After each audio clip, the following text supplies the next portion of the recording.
From Anshe Sfard Beth El Emeth Congregation, it's time to take 10 minutes for Torah with Rabbi Joel Finkelstein. Welcome to our discussion of Pesach, the Haggadah, Yad Chazakah. In the Haggadah, throughout the Exodus story, one of the great phrases that occurs is the idea of Yad Chazakah u'Yisroa Hantuyah, the strong hand and the outstretched arm. What does this expression mean? If we don't understand what it means, how do we experience the Haggadah readings of Pesach without understanding really what is Yad Chazakah and Zroa Netuyah? Strengthening the question even further, in the Haggadah itself, it says Yad Chazakah is Dever. The strong hand is the plague of pestilence, where the animals died from pestilence. Why is that the strong hand of God? Strengthening the question even further, Zroa Netuyah, the outstretched arm, says the Haggadah, based on the Midrash known as the Sifrei, Zohacherev. This is the sword, as it says in Divrei Yamim, the book of Chronicles. V'charbo shlufa biyado. His sword was brandished in his hand. Netuyah al Yerushalayim. It was outstretched over Jerusalem. What is this talking about? There's no sword. There's no hand of God, a sword that appears in the story of the Exodus. What's going on? What are these two expressions all about? And why are they constantly used, particularly right here in the Haggadah? What do they represent? And what are the rabbinic interpretations all about? I want to thank my good friend and colleague, whom I have so much respect for, and is such an outstanding Rosh Yeshiva, Moshe Tarragon of Yeshivat Har Etzion, for his insights into this. I wanted to share his Torah with you today. He says, what is Dever? Pestilence. He says, if you look at a number of the plagues, they're very clear. You can see them. It's a very visual kind of thing. The kids love it. You take out the frogs and the blood, the boils. You can see these things. The hail, darkness, it's all palpable. But one thing that's kind of invisible is the sudden plague against the animals. Just all of a sudden, the animals start to die. Now, as Rabbi Tarragon pointed out, today we know that there are things in the microbial world which lead to a pestilence, but you can't see it. And perhaps, says Rabbi Tarragon, perhaps this is instructive to the Egyptians who say that God can be seen. God is the sun, God is the animals, God is the Nile. No. The plague of Dever cannot be seen, and so too God cannot be seen. And that's the strong hand of God. The mighty hand of God is the hand that can afflict, and nothing is seen. There's no magic show. There's nothing palpable. There's nothing pagan about it.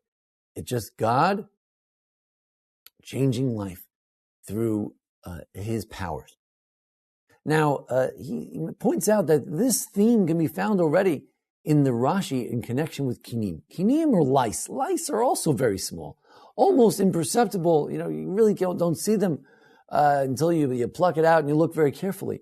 The beitzei kinim, the eggs of the lice, even smaller. And Rashi says that the reason that the Chartumim, the sorcerers of Egypt, had trouble taking out the lice is because it was too small. They don't deal at that level. They deal in the big magic world of big things, but in the microbial world, in the microorganisms, the pagan has no hand in that world. And finally, that was the first sort of microbial small plague, and the Dever, the fifth plague, was also very much invisible plague. Finally, the 10th plague was the culmination of the ultimate invisible plague against the human beings themselves. That's the Dever. The Dever is a plague that by the unseen God in an unseen sort of way. There were other interpretations of why Dever is indeed a strong hand. One interpretation is given by the Maisa Nisim, Eliezer Ashkenazi, who lived in the both Sephardic and Ashkenazic world. He said that after all, If it's the fifth plague, so that's the hand of God. Each plague is etzba Elokim. Each plague is a finger. The fifth plague is a hand. That's why that's indeed the strong hand. There's also something based on the Midrash Rabbah, Shemot Rabbah. He says that all the plagues that God brought on the Egyptians, there was always a little bit of pestilence that came along with it. Some of the cattle always died when any of the plagues took place. So that's the strong hand. That is not a reflection merely of the fifth plague of Dever, of pestilence, but all the plagues had an element of Dever. So that's the Yad Chazakah, the strong, mighty arm of God, mighty hand. That's the unseen in life. And what is this Ro'an Tuyah? What is the outstretched arm? The Haggadah, based on the Midrash, says it's a sword. Sword? What do you mean a sword? There's a verse that says that God had a sword out on Jerusalem. What does this mean? Comes Rabbi Tarragon again and says, the idea is that there's an element of war. The 10 plagues has an element of war. If you look in the Midrash Tanchuma, you find there this idea that the 10 plagues resembled an attack of war. Because if you have a siege, first you want to cut off their water supply. That's the dam. That's the blood. Then you want to shoot arrows in. That would be like the lice. And you see if anything happens. Then the arov, the wild animals. Maybe you send in a few special soldiers, special units to go in and maraud and attack in a vicious way. And only then you then conquer the city, says the Midrash Tanchuma.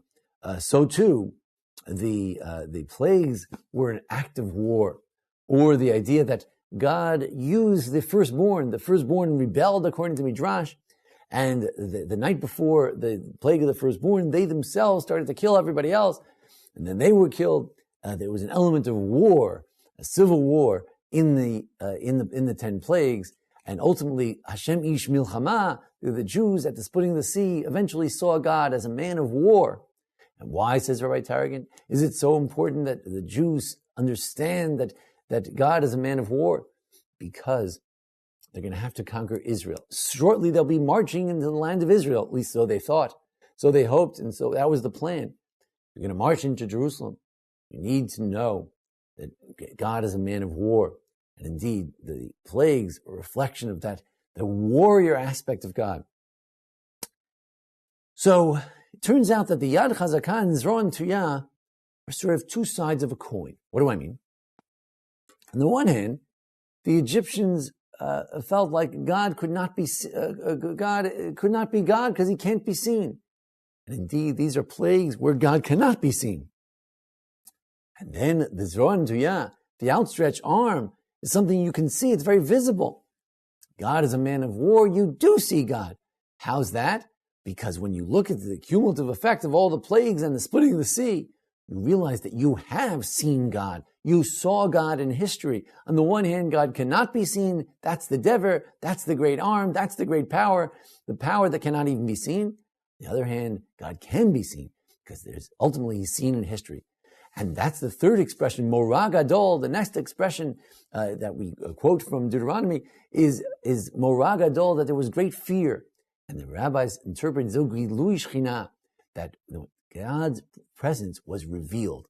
Ultimately, through the Yad Chazakah, through the idea that God taught the world that God is invisible, cannot be seen.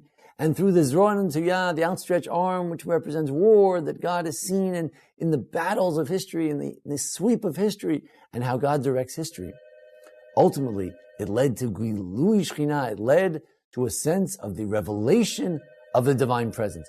Ultimately, the Egyptians and the Jews learned of the presence of God in history. Cannot be seen. There is the Dever. Suddenly, mysteriously, the animals die. Makat Bechorot, the people die. Cannot be seen, but ultimately he can be seen. So much so that at the splitting of the sea, even the lowliest person would point to God, so to speak, and say, I can see God now. I can see God's hand in history. That is our hope, that God eventually will redeem the Jewish people. And once again, will say, Ze Elokeinu kivinu lo, this is our God. We were looking for him, we were hoping for his salvation, and we've seen him now.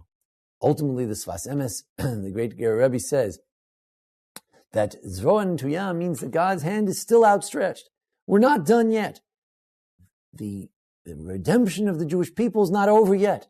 That hand is still outstretched, ready for the next redemption. Thank you so much for joining us here at the Anshe Sfarad Bethel Emeth congregation here in Memphis, Tennessee. Join us each week for discussions of the Parsha, holidays, various aspects of Torah practices. Thanks to Jason Lefkowitz, always for his technical assistance. Enjoy the new HD look, and you can try the different modules of the HD look. And we wish everyone Chag Kosher v'Sameach, a happy and a healthy and a kosher Passover. This has been 10 Minutes for Torah with Rabbi Joel Finkelstein. To learn more, visit ASBEE.org.